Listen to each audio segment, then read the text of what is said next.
What's going on, guys? Welcome back to Trafish Aquatics. Today I'm going to be showing you guys how to paint the backgrounds of your aquariums.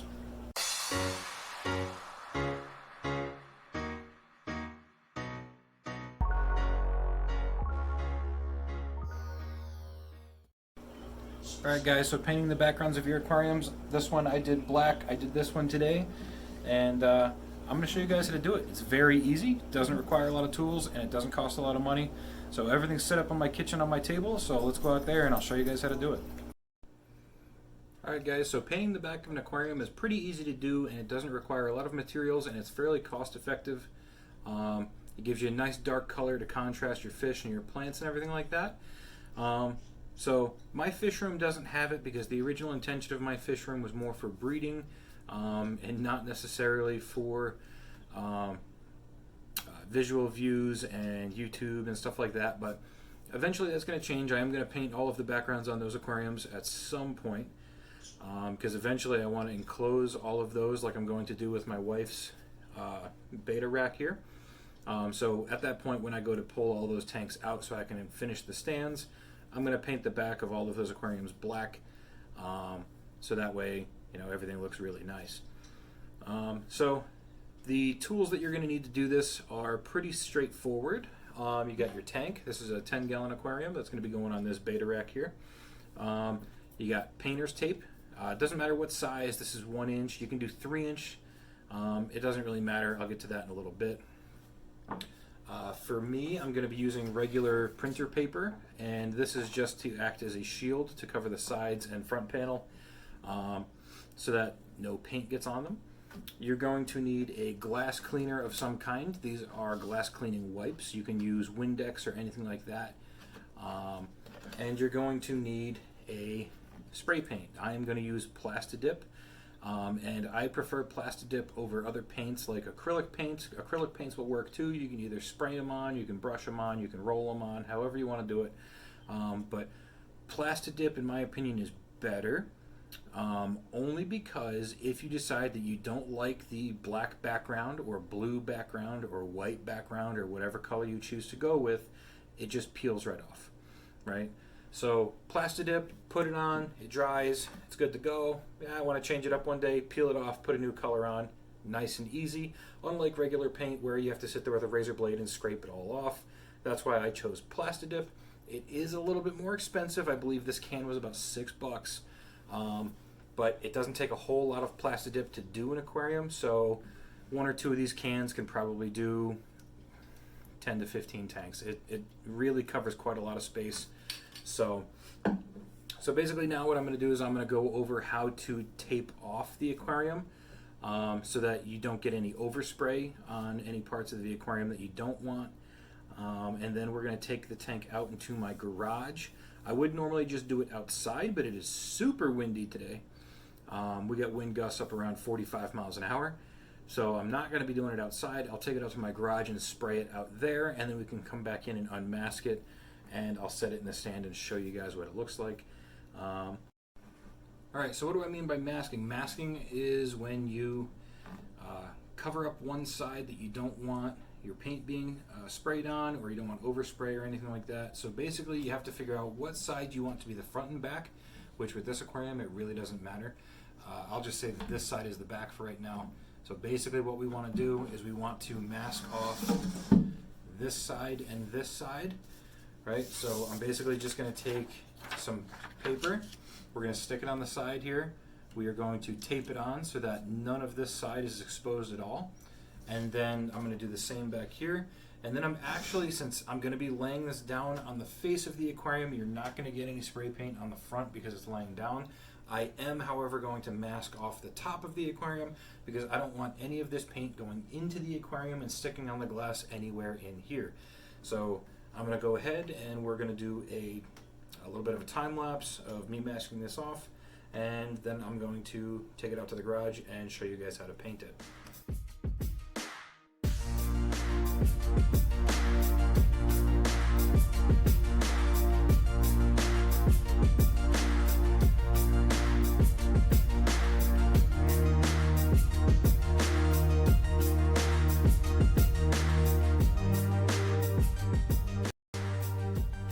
Alright guys, so it's kind of hard to film in here because of the amount of space that I actually have with all the tanks that I have sitting in here waiting to get set up right now. So basically what we're looking at here is we got the 10-gallon tank laid down. This is the bottom. The top is over here. It's covered with paper, and the ends are covered with paper. The face of the aquarium is not going to be able to get any paint on it because it is facing down. So what I'm going to do now is there's obvious fingerprints and dirt on this glass. You want to make sure you get that off before you paint it, otherwise you could see them when the paint dries. So I have my glass wipes right here. I'm just going to take one, pull it out, and we are going to wipe down the surface of the aquarium here.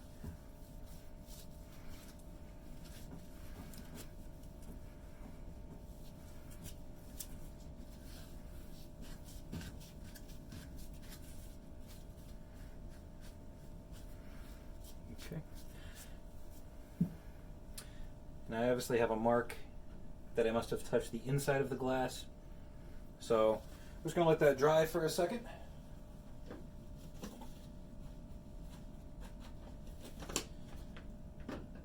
And what I'm going to do now is I'm going to start shaking the can of plastidip. So, that light just turned on, that's weird. So I'm going to start shaking this. It says shake for a minute before you apply it, so I'm going to go ahead and do that now. And then we'll come back and we will paint the aquarium.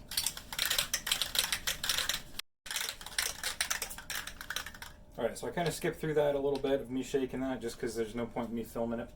So basically what we're going to do now is get your spray can. And we're just going to run coats back and forth across this tank. I'm actually going to turn it like that. Run coats back and forth across the tank. Get a nice even coat on there. We might have to do 2 coats, 3 coats maybe to get a nice black on here. But we'll see how that goes. So make sure there's nothing on there. And here we go.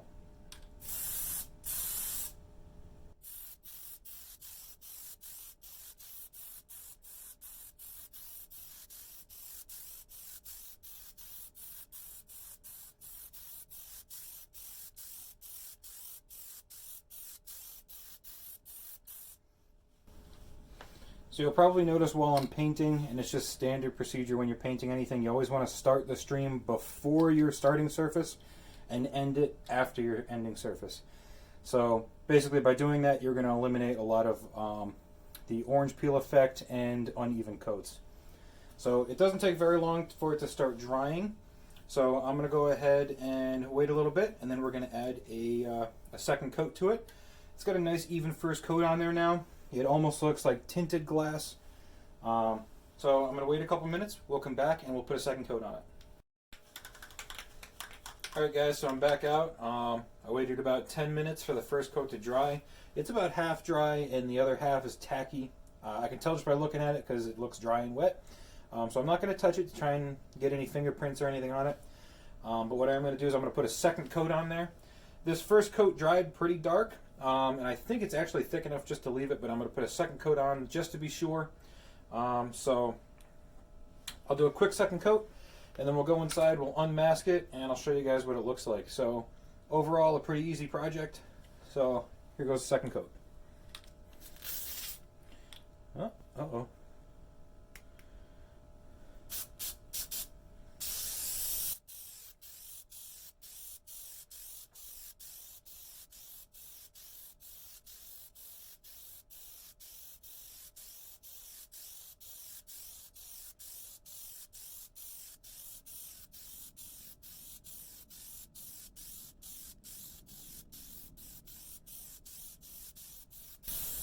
Okay, so that's pretty good. So basically what you saw happen in the beginning is I sprayed this, and the rubberized coating that is the plastidip got bunched up on the tip of the nozzle, and it just sprayed one stream out that way. So I'll have to make sure that I don't do that next time, and that I clean that off when I'm done. I'll just clean it off now. Clean that tip off. That way it doesn't do that again. So I'm going to go ahead, I'm going to let this dry a little bit, and then we'll bring it back inside, and I'll show you guys what the finished product looks like. Alright guys, so with 2 coats of the plastidip, as you can see right here, we've got our black background. It's not 100% cured yet. As you can see there, you can still see it's a little tacky, but most of it is cured. It's been about 2 hours since I did 2 heavy coats on this, and by shining a light through the front side and looking at the back, I can see that it's got good coverage, no light bleed through, so I'm happy with the results. So we're going to go ahead now and we're going to take the masking off and set this tank around and show you guys how it looks. And then that's pretty much it for the video. So I'm going to go ahead and I'm going to unmask this thing now and get it so that you guys can see it.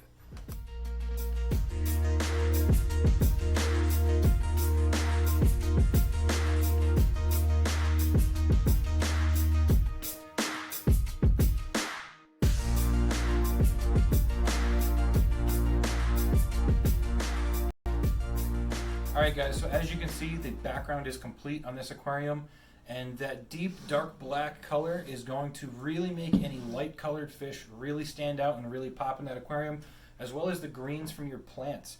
So that's why I like the black background. And you'll notice in that time lapse I did, I kind of pointed out my razor blade here, and the reason I use this razor blade is because this plastidip is able to be peeled off, right? Any of the overspray that got on the tape that we had masking these areas on the framework off, I made sure I got in there with the razor blade and cut those, so that way when I peeled the tape off of there, it didn't catch and peel it off of the glass on the aquarium. If you don't do that, it could potentially peel it off of the aquarium and you're going to have to peel it all off and start all over. So make sure you do that. Use a razor blade and cut that, that way it doesn't peel off. As you can see, this one came out very, very well. So that is one of the benefits of the plastidip, like I've been saying, is you can remove it and replace it very, very easily. But all in all, I think this project came out pretty well. The aquarium looks very good. What I'm going to do is this is going to be one of the 10 gallons on my wife's better rack over here. And I'm going to go ahead and set it in place to show you guys how the background looks compared to everything else. Alright guys, so as you can see here, the tank is on the stand. This is about how this one's going to sit. And then another 10 gallons is going to go right here. And it's going to be the same up on the top shelf and the bottom shelf. But I just wanted to show you guys what I'm using for lighting here so that you have an idea of what this is going to look like. And if you've watched my videos for any amount of time, you know that I am a huge fan of the Hyper Tough. Yep, 18-inch Hyper Tough 5000 Kelvin LED under cabinet lights. And the reason I love these is for tanks that are getting mounted underneath a stand or on shelves like this. You just install the lighting like I have here. I have one light here, and then you can hook up to 6 of these lights in tandem. So if I had enough of these extra connectors, I could run all the lighting off of this stand off of one plug. Right now I have 2 of them hooked up here, so I'll turn those on. And you can see how bright they are. They're very bright. They make me look very dark right now because there's so much light coming from behind me, but it's actually giving the camera a weird look. It's making it like scroll black and white. But you can see the black background here is very dark. Overall, it looks very good. I'm going to turn this back off. So basically, this is how all the tanks are going to look. They're going to get black substrate, which is going to be the black diamond blasting sand. And then this entire stand is going to get enclosed with stained plywood. The plywood is going to come up past the black trim on the aquarium here, and it's going to come down here a little bit. And I'm actually going to have a hinge door that comes down past the black trim here, so that all you're going to be able to see is the face of the aquarium and what's going on inside. And that's how the entire stand is going to be. So overall, I think it's going to come out really nice. I'm going to do all the tanks with this painted background, and yeah, that's pretty much it. Alright guys, so that's been my video on how to paint the background on an aquarium. I hope it seems a little bit easier than what it originally thought, for those of you who thought it might be a daunting task. It's very easy, not hard to do, doesn't cost a lot of money. Total time for this tank was about an hour to an hour and a half, and that was mostly waiting for paint to dry. The amount of work I actually put into it was maybe 15 minutes. So all in all, very easy project. Highly recommend painting the background of your aquarium, especially if you have bright colored fish, a black color, because it's really going to accentuate the colors on those fish and your plants. So thank you guys for watching Trap Fish Aquatics, and I'll see you guys in the next video.